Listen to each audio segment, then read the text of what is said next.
پاک گھر مسلمانوں کا قبلہ اول یروشلم اور اس کی عبادت گاہ، جس کی بنیاد حضرت داؤد علیہ السلام نے رکھی اور تکمیل حضرت سلیمان نے کی۔ عام طور پر اس شہر کو بیت المقدس ہی کہا جاتا ہے۔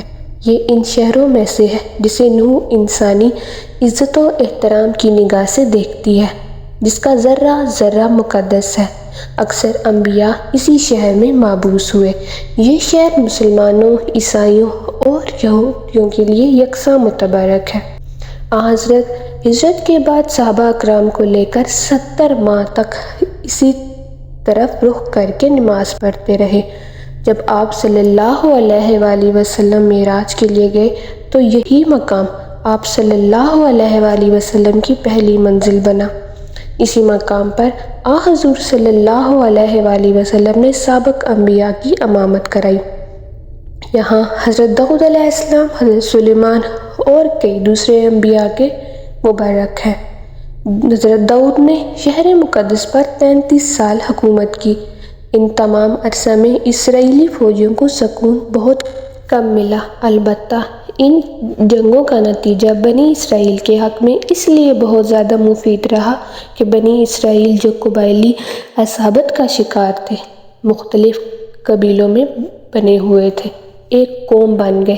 حضرت داؤد کی دلی خواہش تھی کہ وہ ایک معبد بنائے، لیکن اسرائیلی روایات کے مطابق انہیں خواب میں بتایا گیا کہ اللہ کا گھر ان کے بیٹے کے عہد میں تعمیر ہوگا۔ چنانچہ حضرت سلیمان نے تخت نشینی ہونے کے بعد 1012 ہجری میں اس معبد کی تعمیر شروع کرائی۔ یہ عمارت اسی جگہ تعمیر ہوئی جسے داؤد علیہ السلام نے منتخب کیا تھا۔ اس عمارت کی تعمیر 7 سال تک مسلسل جاری رہی اور 2 لاکھ افراد اس کی تعمیر میں مصروف رہے۔ بعد میں یہ عمارت ہیکل سلیمانی کے نام سے مشہور ہوئی۔ ہیکل سلیمانی فن تعمیر کا ایک شاہکار تھا، جس کی لمبائی 90 فٹ، چوڑائی 30 فٹ اور اونچائی 45 فٹ تھی۔ اس کے اندر پاک ترین جگہ بنائی گئی جہاں تابوت سکینہ رکھا گیا۔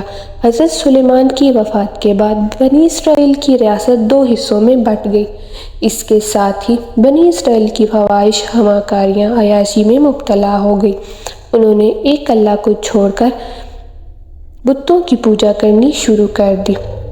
رجحان ابن سلیمانی کو تخت پر بیٹھے 5 سال ہوئے تھے کہ شاہ مصری شاک نے یروشلم کی طرف پیش قدمی کی اور بغیر مزاحمت کے شہر میں داخل ہو گیا۔ وہ ہیکل سلیمانی اور عبادت گاہ کی تمام قیمتی چیزیں شاہی خزانوں کے ساتھ لوٹ کر لے گیا، اور اس نے اپنے دور میں ہیکل سلیمانی کی عظمت کو بحال کیا۔ یہود کی پہلی قوم تباہی بربادی باعث نصر کے ہاتھوں 598 ہجری میں ہوئی۔ تباہی میں نہ صرف ہیکل سلیمانی کا نام و نشان مٹ گیا، بلکہ دیگر صحائف کے ساتھ ساتھ تورات بھی غائب ہو گئی۔ باعث نصر اس حملے کے بعد تابوت سکینہ ایسا غائب ہوا کہ آج تک اس کا سراغ نہیں لگایا جا سکتا۔ ایران کے پہلے کسرا نے بابل کو فتح کیا اور اس نے یہودیوں کو اپنا وطن واپس جانے کی اجازت دے دی۔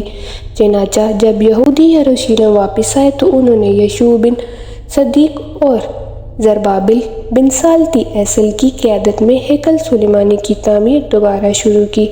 516 کافی میں یہ ہجری اور اس کی تعمیر مکمل ہوئی اور اس کا محاصرہ کر کے ہیکل کو دوبارہ تباہ کر دیا گیا۔ لیکن ہیرو اعظم کے دور میں، جو رومی شہنشاہ کی حیثیت سے یہاں کا بادشاہ بنا، بیت المقدس نے دوبارہ سلیمان کے عہد کی عظمت حاصل کر لی۔ اس بادشاہ نے ہیکل سلیمانی کو عظمت کو بخشا اور بقول کیپٹن وارن ہیرو کے وسیع کردہ ہیکل کا رقبہ تقریباً 1000 فٹ تھا، اور شان و شوکت میں سلیمانی کے تعمیر کردہ ہیکل سے کسی طرح ہیکل کم نہ تھا۔ 70 عیسوی میں جب رومی شہنشاہ اس شہر میں داخل ہوا تو رومی بادشاہی یہودیوں کا تعاقب کرتے ہوئے ہیکل کے دورانی صحن میں داخل ہوئے تو ایک یہودی نے جلتی ہوئی مشعل ہیکل کے اندر پھینک دی، جس سے ہیکل میں آگ لگی اور جل کر راکھ ہو گیا۔ اس مرتبہ ہیکل کی تباہی خود یہودیوں کے ہاتھوں ہوئی۔ 135 ہجری میں جب دوبارہ ہیکل تیار ہوا تو رومیوں نے اسے گرا کر اس جگہ پر ہل چلا دیے۔ 136 میں رومی شہنشاہ نے اسے دوبارہ آباد کیا اور شہر کا نام پہلے الیار اور پھر کیسیر، اور پھر دوبارہ انہوں نے اس پر حملہ کر کے اس کو تباہ و برباد کر دیا اور کئی عرصے صدیاں تک اس جگہ پر ملبے اور غلاظت کے ڈھیر پڑے رہے۔ یہودیوں سے لوگ نفرت کی بنا پر لوگ کوڑا کرکٹ اسی جگہ پھینکتے تھے۔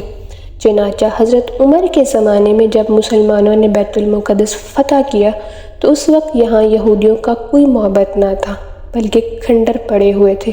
حضرت عمر کے حکم سے ان کھنڈرات پر ایک مسجد تعمیر ہوئی۔ ایک قدیم سیاح الکلف نے ایک سادہ مسجد کا ذکر کیا ہے جو 670 میں مقدس مقامات کی زیارت کے لیے بیت المقدس بھی آیا تھا۔ تقریباً اسی سادہ سی تعمیر کے 50 سال بعد اموری خلیفہ عبد الملک بن مردان نے 72 ہجری 1990 میں مسجد اقصیٰ کی بنیاد اٹھائی، اور پھر جو مسجد اقصیٰ کی تعمیر کا کام ادھورا رہ گیا تھا ولید بن عبد الملک نے مکمل کروایا، جو مقدس مقامات جن کی بدولت یہ شہر مسلمانوں، عیسائیوں، یہودیوں کی عقیدتوں کا مرکز ہے۔ اکثر بیشتر شہر کی مشرق پہاڑی پر ایک احاطہ میں ہیں جن کو مسلمان حرم شریف اور یہودی بیت العلم کے نام سے پکارتے ہیں۔ یہ بیت المقدس کا مقدس ترین حصہ ہے۔ ڈاکٹر برکلے کے بیان کے مطابق حرم شریف 35 ایکڑ پر مشتمل ہے۔ مسجد اقصیٰ اسی حرم میں ہے۔ حرم میں جگہ جگہ بلند مقامات ہیں جہاں مسلمان محراب کرتے ہیں اور ان کے سامنے نوافل ادا کرتے ہیں۔ حرم شریف میں 4 حوض وضو کے لیے 5 مبرر غافلین ہیں اور مسطرات کے لیے 3 مقصودے ہیں۔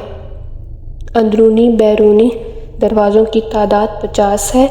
1967 میں مولانا شیر علی نے حرم شریف کا طول 1200 گز عرض اور 660 گز دروازے چوڑے بنوائے ہیں۔